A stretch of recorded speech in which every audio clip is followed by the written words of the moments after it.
ನಮಸ್ಕಾರ. ಏಷ್ಯಾನೆಟ್ ಸುವರ್ಣ ನ್ಯೂಸ್ನ ವಿಶೇಷ ಜಾತಕ ಫಲ ಕಾರ್ಯಕ್ರಮಕ್ಕೆ ಸ್ವಾಗತ. ನಾನು ಅಮೃತ ಗೌಡ. ನವರಾತ್ರಿಯ 9 ದಿನದ ವಿಶೇಷತೆಯನ್ನ ಪ್ರತಿದಿನವೂ ಕೂಡ ಜಾತಕ ಫಲ ಕಾರ್ಯಕ್ರಮದಲ್ಲಿ ತಿಳಿಸ್ಕೊಡ್ತಾ ಹೋಗ್ತಿದ್ದೀವಿ. ಇವತ್ತು 6ನೇ ದಿನ. 6ನೇ ದಿನದ ಆರಾಧನೆ ಏನಿರಬೇಕು, ಯಾವ ದೇವಿಯನ್ನ ಇವತ್ತು ಪೂಜೆ ಮಾಡಲಾಗುತ್ತೆ, ಪೂಜಾ ಕೈಂಕರ್ಯ ಹೇಗಿರುತ್ತೆ, ಜೊತೆಗೆ ಇವತ್ತಿನ ವಿಶೇಷತೆ ಏನು, ಇದೆಲ್ಲವನ್ನ ತಿಳಿಸ್ಕೊಡೋಕೆ ಇವತ್ತಿನ ಕಾರ್ಯಕ್ರಮದಲ್ಲಿ ಜ್ಯೋತಿಷಿಗಳಾದ ಶ್ರೀಕಂಠ ಶಾಸ್ತ್ರಿಗಳಿದ್ದಾರೆ. ಬನ್ನಿ ಅವರನ್ನ ಕಾರ್ಯಕ್ರಮಕ್ಕೆ ಸ್ವಾಗತಿಸಿಕೊಳ್ಳೋಣ. ಶಾಸ್ತ್ರಿಗಳ ಕಾರ್ಯಕ್ರಮಕ್ಕೆ ಸ್ವಾಗತ. ತಮಗೆ ನಮಸ್ಕಾರ. ಶಾಸ್ತ್ರಿಗಳೇ, ಈ ದಿನ 6ನೇ ದಿನ ಬಹಳಷ್ಟು ವಿಶೇಷತೆಗಳನ್ನು ಹೊತ್ತು ತಂದಿದೆ. ಯಾವ ರೀತಿ ದೇವಿಯ ಆರಾಧನೆಯನ್ನ ಮಾಡಬೇಕಾಗತ್ತೆ, ಪೂಜಾ ಕೈಂಕರ್ಯ ಹೇಗಿರುತ್ತೆ, ಈ ದಿನದ ವಿಶೇಷತೆಯನ್ನ ತಿಳಿಸ್ಕೊಡೋದಾದ್ರೆ. ಶ್ರೀ ಗುರುಭ್ಯೋ ನಮಃ. ಹರಿ ಓಂ.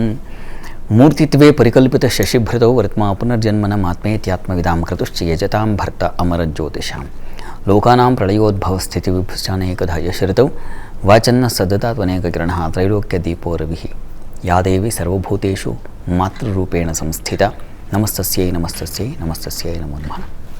ಸಮಸ್ತ ವೀಕ್ಷಕರಿಗೆ ಶುಭೋದಯ, ಶುಭ ಬೆಳಗು. ಈ ದಿನದ ವಿಶೇಷತೆಯನ್ನು ಗಮನಿಸುವ ಪೂರ್ವದಲ್ಲಿ ಹೊತ್ತಿನ ಪಂಚಾಂಗವನ್ನು ನೋಡೋಣ. ಶ್ರೀ ಕ್ರೋಧಿನಾಮ ಸಂವತ್ಸರ, ದಕ್ಷಿಣಾಯಣ, ಶರದೃತು, ಆಶ್ವಯುಜ ಮಾಸ, ಶುಕ್ಲ ಪಕ್ಷವಾಗಿದೆ. ಈ ದಿವಸ ಬುಧವಾರವಾಗಿರತಕ್ಕಂಥದ್ದು, ಷಷ್ಠಿ ತಿಥಿ, ಮೂಲ ನಕ್ಷತ್ರ. ಈ ದಿವಸ ಷಷ್ಠಿ. ಈ ದಿವಸದಲ್ಲಿ ಕಾತ್ಯಾಯಿನಿ ಪೂಜೆಯನ್ನು ಮಾಡಲಾಗುತ್ತೆ. ಕತ್ಯ ಗೋತ್ರ ಸಮುದ್ಭವೆಯಾಗಿರ್ತಕ್ಕಂಥವಳು. ಆ ಕಾತ್ಯಾಯಿನಿ ಆರಾಧನೆ ಮಾಡೋದ್ರಿಂದಾಗಿ ನಮಗೆ ವಿಶೇಷವಾದ ಶಕ್ತಿ ಬರುತ್ತೆ. ಯಥಾ ಪ್ರಕಾರ ಅಲ್ಲೆಲ್ಲ ಹೇಳಿರ್ತಕ್ಕಂಥದ್ದು ದುಷ್ಟರ ಮರ್ದನವನ್ನೇ. ಹೀಗಾಗಿ ಪ್ರತಿಯೊಂದು ದಿವಸವೂ, ಪ್ರತಿ ಅವತಾರವೂ ಆಕೆ ಒಂದು ವಿಶಿಷ್ಟ ಸಾಧನೆಯನ್ನೇ ಸೂಚಿಸ್ತಕ್ಕಂಥವಳಾಗಿದ್ದಾಳೆ. ಈ ದಿವಸ ಮೂಲ ನಕ್ಷತ್ರ ಇರೋದರಿಂದಾಗಿ ಸರಸ್ವತಿ ಆವಾಹನೆಯೂ ಇದೆ. ಹೀಗಾಗಿ ಸರಸ್ವತಿ ಪೂಜೆಯನ್ನು ಮಾಡ್ತಕ್ಕಂಥ ನವರಾತ್ರಿಯಲ್ಲಿ ಬಹಳ ಬಹಳ ವಿಶೇಷ. ಸರಸ್ವತಿ, ಅದು ಸರಸ್ವತಿ ಶಕ್ತಿ ಅಂತಂದರೆ ಕೇವಲ ಜಪಮಾಲೆ ಹಿಡಿದ ಸರಸ್ವತಿ ಅಷ್ಟು ಸಾತ್ವಿಕವಾದವಳು ಅಷ್ಟೇ ಅಲ್ಲ. ಸರಸ್ವತಿಯೂ ಕೂಡ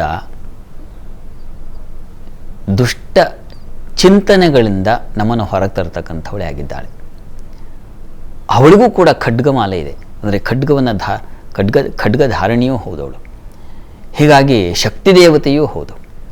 ಬರೀ ಸಾತ್ವಿಕವಷ್ಟೇ ಅಲ್ಲ, ಅಲ್ಲಿ ರಾಜಸವೂ ಇದೆ. ಇಂಥ ಸರಸ್ವತಿ ಸಾಮಾನ್ಯವಾಗಿ ನಾವು ಮನೆಯಲ್ಲಿ ಪುಸ್ತಕ ಇಟ್ಟುಬಿಟ್ಟು ಮನೆಯಲ್ಲಿ ಯಾವುದೋ ಒಂದು ಭಗವದ್ಗೀತೆಯೋ ಮತ್ತೊಂದೋ ದುರ್ಗಾ ಸಪ್ತಶತಿಯೋ ಮಹಾಭಾರತವೋ ರಾಮಾಯಣವೋ ಪುಸ್ತಕ ಇಟ್ಬಿಟ್ಟು ಪೂಜೆ ಮಾಡ್ತಕ್ಕಂಥದ್ದು ನಿಮಗೆಲ್ಲ ಗೊತ್ತಿದೆ. ಮನೇಲಿ ನಾವು ಅದನ್ನು ಮಾಡ್ತೇವೆ. ಸರಸ್ವತಿ ಆವಾಹನೆ ಅಂತಂದರೆ ಮನೆ ಮೇಲೆ ನಾವೇನು ಬೊಂಬೆಗಳನ್ನು ಜೋಡಿಸಿರ್ತೀವೋ ಆ ಬೊಂಬೆಯಲ್ಲಿ ಒಂದು ಪುಸ್ತಕ ಇಟ್ಬಿಟ್ಟು ಪುಸ್ತಕದ ಆರಾಧನೆ ಮಾಡ್ತಕ್ಕಂಥದ್ದು ಇದೆ. ಸರಸ್ವತಿ ದಿವಸ ಅದು ಜ್ಞಾನ ಪೂಜೆ ಅಂತ. ಎಲ್ಲ ಬಗೆಯ ಜ್ಞಾನದ ಮೂಲ ಯಾವುದಪ್ಪ ಅಂದರೆ ಸರಸ್ವತಿಯಾಗಿದ್ದಾಳೆ ಅಂತ. ಮಹಾಕಾಳಿ, ಮಹಾಲಕ್ಷ್ಮಿ, ಮಹಾಸರಸ್ವತಿ ಇದ್ದಾಳಲ್ಲ ನೋಡಿ. ಈ ಜಗದಂಬೆಯ ತತ್ವ ಎಲ್ಲ ಮುಖಗಳಲ್ಲೂ ಇದೆ ಅಂತ. ಎಲ್ಲ ಬಗೆಯಲ್ಲೂ ಆಕೆಯ ಶಕ್ತಿ ವಿಶಿಷ್ಟವಾಗಿ ಹರಡಿಕೊಂಡಿದೆ. ಶಿವಶಕ್ತಿ ಎರಡೂ ಇದೆ ಇದರಲ್ಲಿ. ಅಲ್ಲಿ ಮೂಲವನ್ನು ಹುಡುಕ್ತಾ ಹೋದರೆ ಒಂದು ವಿಶಿಷ್ಟವಾದ ಪರಬ್ರಹ್ಮ ಶಕ್ತಿ ಅಂತ ಶುರುವಾಗುತ್ತೆ. ಅದು ಅದರ ಬಲಭಾಗ, ದಕ್ಷಿಣ ಭಾಗ ಅಂತ ಕರೀತಾರೆ. ಅಲ್ಲಿಂದ ಪುರುಷ ಶಕ್ತಿ ಅನ್ನೋದು ಬಂತು. ವಾಮಭಾಗದಿಂದ ಪ್ರಕೃತಿ ಅಂತಕ್ಕಂಥದ್ದು ಬಂತು. ಈ ಪ್ರಕೃತಿ ಶಕ್ತಿಯಿಂದಲೇ ನಡೀತಾ ಇದೆ ಎಲ್ಲವೂ. ಪ್ರಕೃತಿ ಇಲ್ಲದೆ ಪುರುಷನಿಲ್ಲ, ಪುರುಷನಿಲ್ಲದೆ ಪ್ರಕೃತಿ ಇಲ್ಲ, ಎರಡೂ ಒಟ್ಟಾಗಿದೆ. ಈ ಪ್ರಕೃತಿ, ಅದರಲ್ಲಿ ಎಲ್ಲವೂ ಅಡಕವಾಗಿದೆ. ಆ ಪ್ರಕೃತಿಯನ್ನೇ ತಾಯಿ, ದುರ್ಗೆ, ಮಾತಾ, ವೇದಗಳಲ್ಲೂ ಅದೇ ಇದೆ. ಮಾತಾ ಪೂರ್ವ ರೂಪಂ ಪಿತೋತ್ತರ ರೂಪಂ ಅಂತಲೇ ಇದೆ. ಪುರುಷನಿಗೆ ನಂತರದ ಸ್ಥಾನವನ್ನೇ ಹೇಳಿದೆ. ಪ್ರಕೃತಿ ತುಂಬ ವಿಶಿಷ್ಟವಾದದ್ದು ಅಂತ ಶಾಕ್ತೇಯರು ಇದನ್ನು ಬಹಳ ವಿಶೇಷವಾಗಿ ಆರಾಧಿಸ್ತಾರೆ. ಪ್ರಕೃತಿಯೇ ಎಲ್ಲದರ ಮೂಲ, ಅದೇ ಶಕ್ತಿಯಾಗಿದೆ ಅಂತ ಅದನ್ನು ಎಲ್ಲ ಕಡೆ ಅನ್ವಯ ಮಾಡ್ತಾರೆ. ನಾವು ಕಾಣ್ತಕ್ಕಂಥ ಎಲ್ಲ ಪೂಜೆಗಳಲ್ಲಿ ಉದಾಹರಣೆಗೆ ಒಂದು ರಾತ್ರಿಯನ್ನು ತಗೊಂಡ್ರೆ ಆ ರಾತ್ರಿಗೆ ದೇವತೆ ಯಾರು ಅಂದರೆ ನಿಶಾ ಅಂತ. ವೇದಗಳನ್ನು ತಗೊಂಡ್ರೆ ವೇದ ಮಾತಾ ಯಾರು ಅಂತಂದರೆ ಅದು ಗಾಯತ್ರಿ ಅಂತ. ನದಿಗಳಲ್ಲಿ ಯಾವುದು ಅತ್ಯಂತ ಆ ನದಿಯ ತಾಯಿ ಸ್ವರೂಪ ಯಾವುದು ಅಂದರೆ ಸರಸ್ವತಿ ನದಿ ಅಂತ.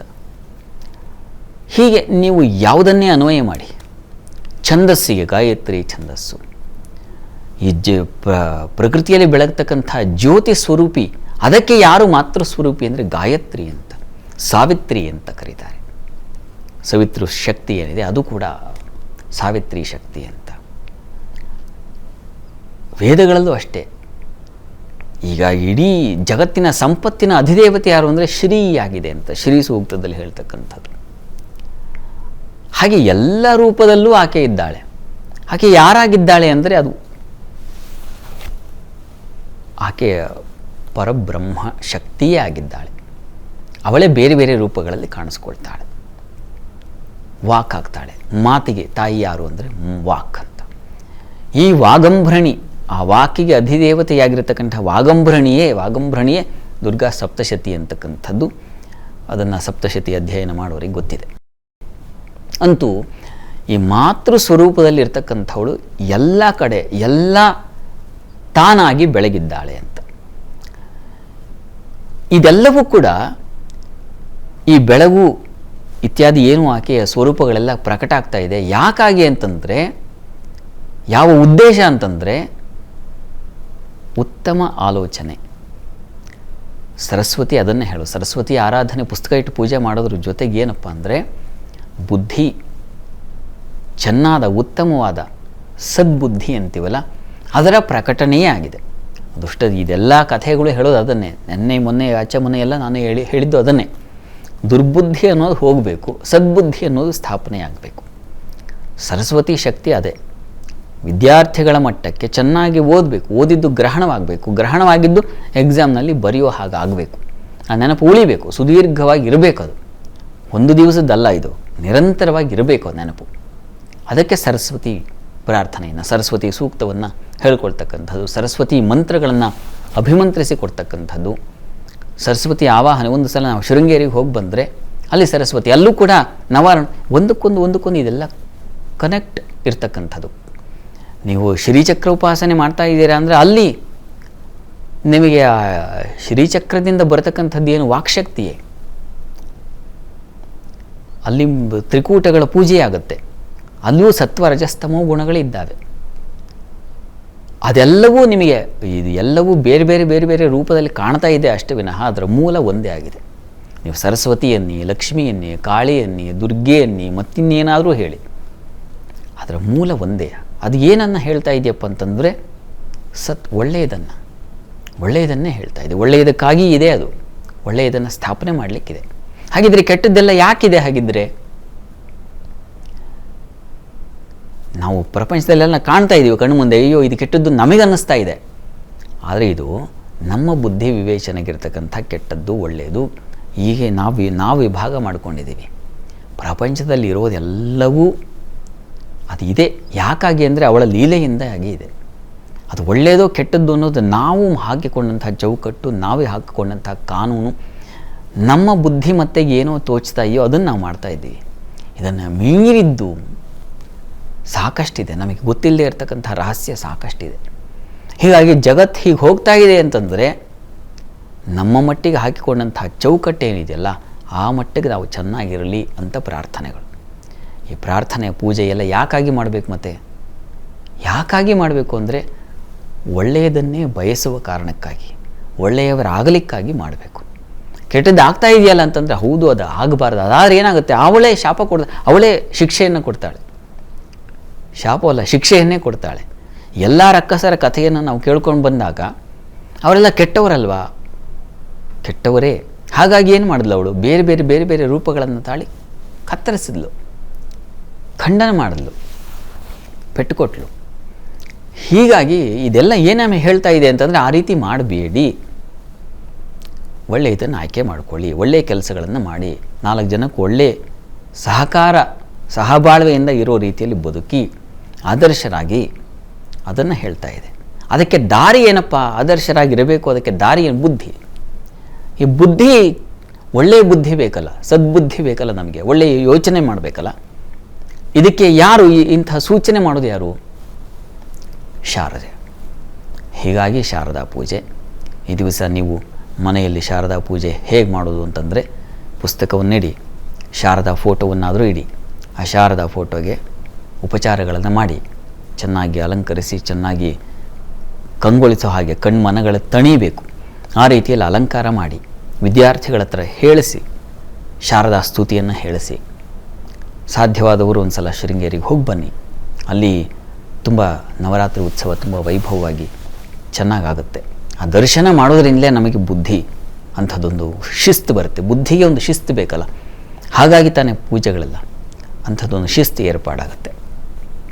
ಮುಖ್ಯವಾಗಿ ಈ ಸರಸ್ವತಿ ಈ ದಿವಸ, ಈ ಒಂದು ಪರ್ವದ ದಿನಗಳಲ್ಲಿ ನಾವು ಈ ಒಂದು ಲಲಿತಾ ಸಹಸ್ರನಾಮ, ದುರ್ಗಾ ಸಪ್ತಶತಿ ಇಂಥವುಗಳ ಪಾರಾಯಣವನ್ನು ಕೇಳಬೇಕು, ಮನನ ಮಾಡಿಕೊಳ್ಬೇಕು. ಸರಸ್ವತಿ ಮಂತ್ರಗಳನ್ನು ಹೇಳ್ಕೊಳ್ಬೇಕು, ಕೇಳಿಸ್ಕೊಳ್ಬೇಕು. ಆ ಸೇವೆಯನ್ನು ಮಾಡಬೇಕು. ಶುಭ್ರ ವಸ್ತ್ರ ಹಾಗೂ ಪುಸ್ತಕಗಳು, ಉತ್ತಮವಾದ ಸದ್ಗ್ರಂಥಗಳನ್ನು ಓದ್ತಕ್ಕಂಥವರಿಗೆ ದಾನ ಮಾಡ್ತಕ್ಕಂಥದ್ದು, ಇವೆಲ್ಲವೂ ಬಹಳ ಮುಖ್ಯ. ಇದರ ಜೊತೆಗೆ ಸರಸ್ವತಿ ಮಂತ್ರ, ಒಂದು ವಿಶಿಷ್ಟವಾದ ಮಂತ್ರ ಇದೆ. ಆ ಮಂತ್ರವನ್ನು ನಾವು ಅನುಸಂಧಾನ ಮಾಡಬೇಕು. ಈ ಮಂತ್ರ ನೋಡಿ, ನಿಮ್ಮ ಬುದ್ಧಿಯನ್ನು ಚುರುಕುಗೊಳಿಸುತ್ತೆ.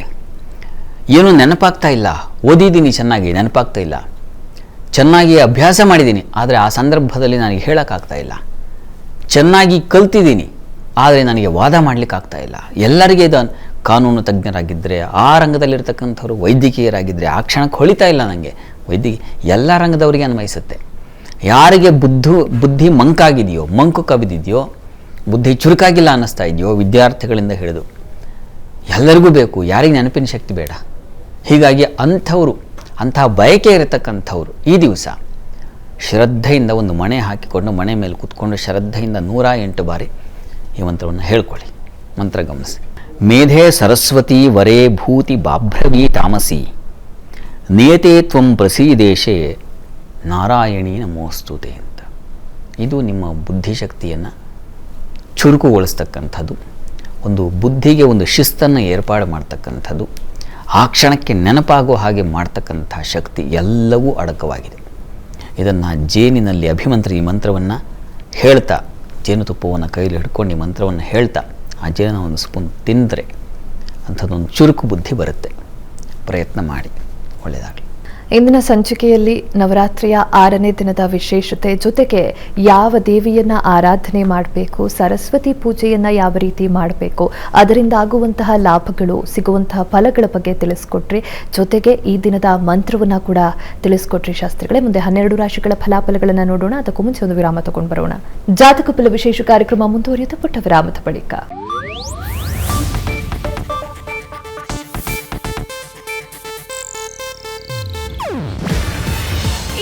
ಏಷ್ಯಾನೆಟ್ ನ್ಯೂಸ್ ನೆಟ್ವರ್ಕ್ ಪ್ರಸ್ತುತಿ. ನೀವು ನೋಡ್ತಿದ್ದೀರಾ ಏಷ್ಯಾನೆಟ್ ಸುವರ್ಣ ನ್ಯೂಸ್.